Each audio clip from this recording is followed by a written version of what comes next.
ನಮಸ್ತೆ ಎಲ್ಲರಿಗೂ ಸ್ವಸ್ತಿಸ್ ಕಿಚನ್ಗೆ ಸ್ವಾಗತ. ಇವತ್ತು ನಾನು ತುಂಬಾನೇ ಕ್ರೀಮಿಯಾಗಿ ರಿಚ್ ಆಗಿರುವಂತಹ ಬಟರ್ ಚಿಕನ್ ರೆಸಿಪಿಯನ್ನ ಪಕ್ಕ 100% ರೆಸ್ಟೋರೆಂಟ್ ಸ್ಟೈಲ್ ನ ರುಚಿಯಲ್ಲಿ ಮಾಡಿ ತೋರಿಸ್ತಾ ಇದ್ದೀನಿ. ನೀವು ಇದನ್ನ ಮನೆಯಲ್ಲಿ ಮಾಡಿದ್ರೆ ನೀವು ರೆಸ್ಟೋರೆಂಟ್ ಇಂದ ಊಟ ಮಾಡ್ತಿದ್ರು ಮನೆಯಲ್ಲಿ ಮಾಡಿರೋದು ಊಟ ಮಾಡ್ತಿದ್ದೀರೋ ಅಂತ ನಿಮ್ಗೆ ಕನ್ಫ್ಯೂಸ್ ಆಗುತ್ತೆ. ಅಷ್ಟು ಟೇಸ್ಟಿ ಆಗಿರುತ್ತೆ. ಬನ್ನಿ ಸೂಪರ್ ಟೇಸ್ಟಿ ಆಗಿರೋ ಬಟರ್ ಚಿಕನ್ ನ ಮಾಡೋದು ಹೇಗೆ ಅಂತ ನಾವೀಗ ನೋಡ್ಕೊಳ್ಳೋಣ. ನಾನು ಈ ಬಟರ್ ಚಿಕನ್ ಮಾಡೋದಕ್ಕೆ ಅರ್ಧ kg ಅಷ್ಟು ಚಿಕನ್ ತಗೊಂಡಿದ್ದೀನಿ. ಚಿಕನ್ ಚೆನ್ನಾಗಿ ತೊಳೆದ್ಬಿಟ್ಟು ಈಗ ಇದಕ್ಕೆ ಮ್ಯಾರಿನೇಷನ್ ಮಾಡಬೇಕು. ಮೊದಲಿಗೆ ಅರ್ಧ ಚಮಚದಷ್ಟು ಉಪ್ಪನ್ನ ಹಾಕೊಳ್ತಾ ಇದ್ದೀನಿ. ಉಪ್ಪು ಹಾಕಿದ್ಮೇಲೆ 1 ಚಮಚದಷ್ಟು ಫ್ರೆಶ್ ಆಗಿ ಮಾಡ್ಕೊಂಡಿರುವಂತ ಶುಂಠಿ ಬೆಳ್ಳುಳ್ಳಿ ಪೇಸ್ಟ್ ಹಾಕೊಳ್ಳಿ. ಅರ್ಧದಷ್ಟು ನಿಂಬೆ ರಸವನ್ನ ಕೂಡ ಹಾಕೊಳ್ತಾ ಇದ್ದೀನಿ.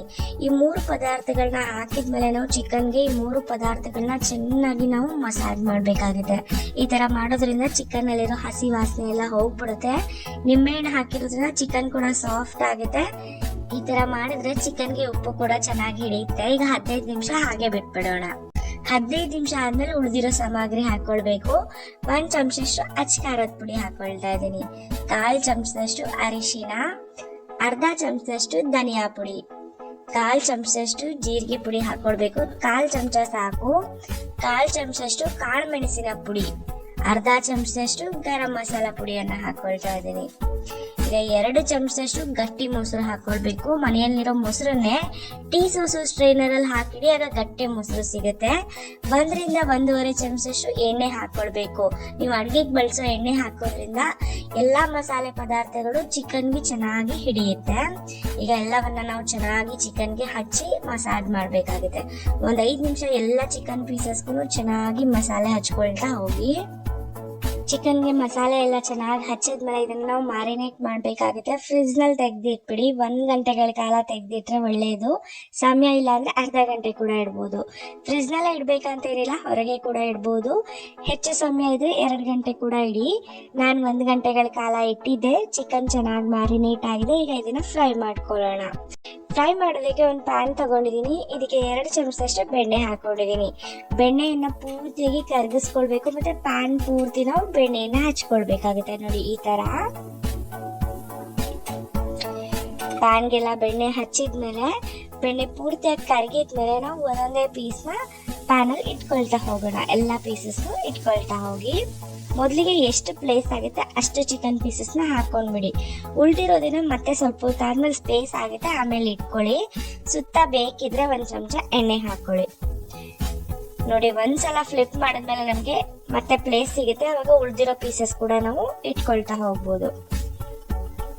ಚಿಕನ್ ಇನ್ನೊಂದ್ ಸೈಡ್ಗೆ ಫ್ಲಿಪ್ ಮಾಡಿದ್ಮೇಲೆ ನಾನು ಸಣ್ಣ ಉರಿಯಲ್ಲಿ ಗ್ಯಾಸ್ ಫ್ಲೇಮ್ ನ ಇಟ್ಟು ಫ್ರೈ ಮಾಡ್ಕೊಳ್ಬೇಕಾಗುತ್ತೆ. ಈಗ ನಾನು ಇಲ್ಲಿ ಒಂದು ಕಡಾಯಿನ ತಗೊಂಡಿದ್ದೀನಿ ಮಸಾಲೆ ರೆಡಿ ಮಾಡ್ಕೊಳ್ಳೋದಕ್ಕೆ. ಚಿಕನ್ ಕೂಡ ಪಕ್ಕದಲ್ಲೇ ಫ್ರೈ ಆಗ್ತಾ ಇದೆ. ಈಗ ಈ ಕಡಾಯಿಗೆ ನಾನು 1 ರಿಂದ 1.5 ಚಮಚದಷ್ಟು ಎಣ್ಣೆಯನ್ನ ಹಾಕೊಳ್ತಾ ಇದ್ದೀನಿ. ಇಷ್ಟು ಎಣ್ಣೆ ಸಾಕು ಮಸಾಲೆಗೆ. 2 ಏಲಕ್ಕಿ, 1 ಇಂಚಷ್ಟು ಚಕ್ಕೆ ಕೂಡ ತಗೊಂಡಿದ್ದೀನಿ. 4 ಲವಂಗ, 1 ಸಣ್ಣ ಪಲಾವ್ ಎಲೆ ತಗೊಂಡಿದ್ದೀನಿ. ಇವನ್ನೆಲ್ಲ ನಾವು ಫ್ರೈ ಮಾಡ್ಕೋಬೇಕು. ಈಗ ಇದ್ರ ಜೊತೆಗೇನೆ ನಾನು 5 ಬೆಳ್ಳುಳ್ಳಿ ಮತ್ತೆ 1 ಇಂಚಷ್ಟು ಶುಂಠಿನ ಹಾಕೊಳ್ತಾ ಇದ್ದೀನಿ. ಶುಂಠಿ ಬೆಳ್ಳುಳ್ಳಿಯನ್ನು ಮ್ಯಾರಿನೇಷನ್ ಅಲ್ಲಿ ಹಾಕಿದ್ದೀನಿ, ನೋಡಿ ಹಾಕೊಳ್ಳಿ. 8 ಒಣ ಬ್ಯಾಡಗಿ ಮೆಣಸನ್ನು ಹಾಕೊಂಡಿದ್ದೀನಿ. 2 ಮೀಡಿಯಂ ಸೈಜ್ ಈರುಳ್ಳಿಯನ್ನ ಸ್ಲೈಸ್ ಮಾಡಿ ಹಾಕೊಂಡಿದ್ದೀನಿ. ಈಗ ಇವನ್ನೆಲ್ಲ ನಾವು ಚೆನ್ನಾಗಿ ಫ್ರೈ ಮಾಡ್ಕೊಳ್ಬೇಕಾಗುತ್ತೆ. ಈರುಳ್ಳಿ ಸ್ವಲ್ಪ ಸಾಫ್ಟ್ ಆಗೋವರೆಗೂ ಚೆನ್ನಾಗಿ ಫ್ರೈ ಮಾಡ್ಕೊಳ್ಳಿ. ಈಗ ಈರುಳ್ಳಿನ ನಾನು 2 ನಿಮಿಷದಿಂದ ಚೆನ್ನಾಗಿ ಫ್ರೈ ಮಾಡ್ಕೊಂಡಿದ್ದೀನಿ. ಈಗ ಇದಕ್ಕೆ ನಾನು ಟೊಮ್ಯಾಟೋನ ಹಾಕೊಳ್ತಾ ಇದ್ದೀನಿ. 3 ಮೀಡಿಯಂ ಸೈಜ್ ಟೊಮ್ಯಾಟೋನ ಹಾಕೊಂಡಿದ್ದೀನಿ. ನೋಡಿ ಈ ತರ ಟೊಮ್ಯಾಟೊ ಹಾಕೊಂಡಿದ್ದೀನಿ. ಗ್ರೇವಿಗೆ ತುಂಬಾ ಚೆನ್ನಾಗುತ್ತೆ. ನಾಟಿ ಟೊಮ್ಯಾಟೊ ಹಾಕೊಳಕ್ ಹೋಗ್ಬೇಡಿ. ಈಗ 2 ರಿಂದ 3 ಟೇಬಲ್ ಸ್ಪೂನ್ ಅಷ್ಟು ಅಂದ್ರೆ 50 ಗ್ರಾಮ್ ಅಷ್ಟು ಗೋಡಂಬಿ ಕೂಡ ಹಾಕೊಂಡಿದ್ದೀನಿ. ಈಗ ಟೊಮ್ಯಾಟೊ ಪೂರ್ತಿಯಾಗಿ ಸಾಫ್ಟ್ ಆಗುತ್ತೆ ಅಂತ ಫ್ರೈ ಮಾಡ್ಕೊಳ್ಬೇಕು. 1 ನಿಮಿಷ ಫ್ರೈ ಮಾಡಿ ಅದಾದ್ಮೇಲೆ ನಾವು ಸಣ್ಣ ಕಪ್ಪಿಂದ 1 ಸಣ್ಣ ಕಪ್ ಅಷ್ಟು ನೀರನ್ನ ಹಾಕೊಂಡು ಬೇಯಿಸ್ಕೊಳ್ಬೇಕಾಗುತ್ತೆ. ಆಗ ಟೊಮ್ಯಾಟೊ ತುಂಬಾನೇ ಸಾಫ್ಟ್ ಆಗುತ್ತೆ. ನೋಡಿ 1 ಲೋಟದಷ್ಟು ನೀರು ಹಾಕೊಂಡಿದ್ದೀನಿ. ಈಗ ಒಂದ್ಸಲ ಮಿಕ್ಸ್ ಮಾಡಿ ಲಿಡ್ ನ ಕ್ಲೋಸ್ ಮಾಡಿ ನಾವು ಬೇಯಿಸ್ಕೊಳ್ಳೋಣ. ಟೊಮ್ಯಾಟೊ ಕಂಪ್ಲೀಟ್ ಆಗಿ ಸಾಫ್ಟ್ ಆಗಿಬಿಡುತ್ತೆ. ಟೊಮ್ಯಾಟೊ ಸಾಫ್ಟ್ ಆಗಿ ಬೇಯೋವರೆಗೂ ಚಿಕನ್ ನೋಡ್ಕೊಳ್ಳೋಣ. ಚಿಕನ್ ಪೀಸಸ್ಗಳನ್ನ ನಾನು ಪ್ಯಾನಿಗೆ ಆಲ್ರೆಡಿ ಅಡ್ಜಸ್ಟ್ ಮಾಡಿ ಹಾಕ್ಬಿಟ್ಟಿದ್ದೀನಿ. ಈಗ ನಾನು ಒಂದು 2 ಸಲ ಫ್ಲಿಪ್ ಮಾಡಿ ಬೇಯಿಸ್ಕೊಳ್ತಾ ಇದ್ದೀನಿ. ಇದು ಆಲ್ಮೋಸ್ಟ್ 80% ಚೆನ್ನಾಗಿ ಬೆಂದ್ಬಿಟ್ಟಿದೆ. ಈ ಚಿಕನ್ ಪೀಸಸ್ನ ಈಗ ಗ್ರೇವಿಯಲ್ಲಿ ಹಾಕ್ಬಿಟ್ರೆ ಏನು ಸಕ್ಕ ಟೇಸ್ಟ್ ಇರುತ್ತೆ ಗೊತ್ತಾ. ನೀವು ಈ ಚಿಕನ್ ಪೀಸಸ್ಗಳನ್ನ ಹಾಗೆ ಕೂಡ ತಿನ್ಬೋದು, ತುಂಬಾನೇ ಟೇಸ್ಟಿ ಆಗಿರುತ್ತೆ. ಮಕ್ಳಿಗೆ ಕೊಟ್ಬಿಡಿ, ಅಷ್ಟು ಖಾಲಿ ಮಾಡಿಬಿಡ್ತಾರೆ, ಅಷ್ಟು ಟೇಸ್ಟಿ ಆಗಿರುತ್ತೆ. ನೋಡಿ ಎಷ್ಟು ಚೆನ್ನಾಗಿ ಫ್ರೈ ಆಗಿದೆ ಅಂತ. ಈಗ ಚಿಕನ್ ನಾವು ತೆಗೆದಿಟ್ಕೊಂಡು ಬಿಡೋಣ. ಟೊಮ್ಯಾಟೊ ಯಾವ ತರ ಸಾಫ್ಟ್ ಆಗಿದೆ ಅಂತ ನೋಡೋಣ. ಲಿಡ್ ನ ಓಪನ್ ಮಾಡಿದೀನಿ. ನೋಡಿ ಟೊಮ್ಯಾಟೊ ಕೂಡ ಪೂರ್ತಿಯಾಗಿ ಸಾಫ್ಟ್ ಆಗಿದೆ. ಈಗ ಗ್ಯಾಸ್ ಫ್ಲೇಮ್ ಆಫ್ ಮಾಡ್ಕೊಳ್ತಾ ಇದ್ದೀನಿ. ಈಗ ಇದನ್ನೆಲ್ಲ ನಾನು ಮಿಕ್ಸರ್ ಜಾರ್ಗೆ ಹಾಕೊಳ್ತಾ ಇದ್ದೀನಿ. ಮಿಕ್ಸರ್ ಜಾರಿಗೆ ಹಾಕಿದ್ಮೇಲೆ ಈ ಮಸಾಲೆ ಎಲ್ಲ ಪೂರ್ತಿಯಾಗಿ ತಣ್ಣಗಾದ್ಮೇಲೆ ನೀವು ಗ್ರೈಂಡ್ ಮಾಡ್ಕೊಳ್ಳಿ. ನೋಡಿ ನಾವು ರುಬ್ಬಿರೋಂಥ ಮಸಾಲ ಪೇಸ್ಟ್ ಈ ತರ ಇರಬೇಕು. ನೋಡಿ ಬಟರ್ ಚಿಕನ್ಗೆ ಮಾಡಿಟ್ಕೊಂಡಿರೋ ಮಸಾಲ ಪೇಸ್ಟ್ ಎಷ್ಟು ಚೆನ್ನಾಗಿದೆ. ಇದನ್ನ ನಾನು ಸೋಸಿ ಹಾಕೊಳ್ತಾ ಇದ್ದೀನಿ. ನೀವು ಕೂಡ ಟೀ ಸೋಸೋ ಸ್ಟ್ರೈನರ್ನಿಂದಲೋ ಅಥವಾ ಹಿಟ್ಟು ಹಿಡಿಯೋ ಜರಡಿಯಿಂದಲೋ ಸೋಸಿ ಹಾಕೊಳ್ಳಿ. ಕೊನೆಗೆ ಸ್ವಲ್ಪ ನೀರು ಹಾಕಿ ಮಿಕ್ಸ್ ಮಾಡಿ ಹಾಕೊಂಡಿದ್ದೀನಿ. ಈ ತರ ಸ್ಪೂನ್ ನಲ್ಲಿ ನಾವು ಕೈಯಾಡಿಸ್ತಾನೆ ನಾವು ಸೋಸ್ಕೊಳ್ಬೇಕಾಗುತ್ತೆ.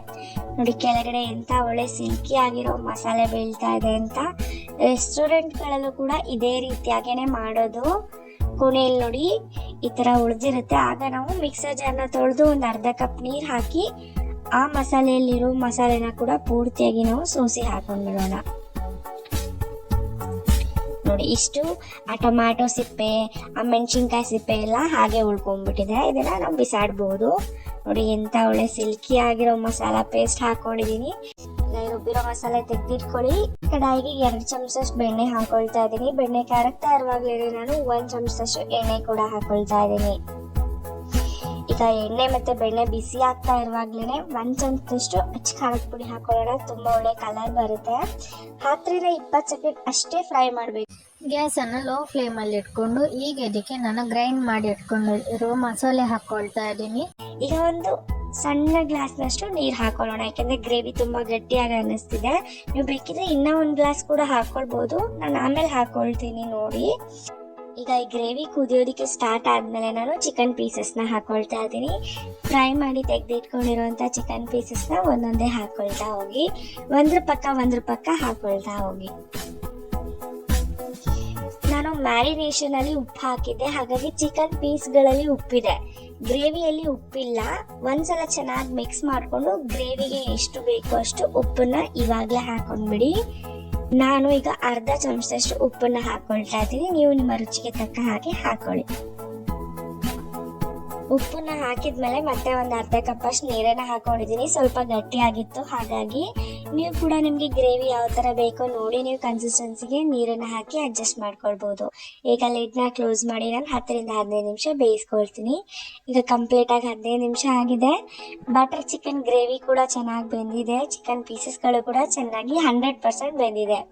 ನೋಡಿ ಗ್ರೇವಿ ನೋಡ್ಬೋದು ನೀವೇ, ಎಷ್ಟು ಸಿಲ್ಕಿ ಆಗಿ ಸ್ಮೂತ್ ಆಗಿದೆ. ರೆಸ್ಟೋರೆಂಟ್ ತರಾನೇ ಆಗಿದೆ ಅಲ್ವಾ. ಕೊನೆಯಲ್ಲಿ ನಾವು ಬೆಣ್ಣೆ ಹಾಕೊಳ್ಳೋಣ. ನಿಮ್ಗೆ ಎಷ್ಟು ಬೇಕೋ ಅಷ್ಟು ಬೆಣ್ಣೆ ಹಾಕೊಳ್ಳಿ. ಅದು ನಿಮ್ಗೆ ಬಿಟ್ಟಿದ್ದು.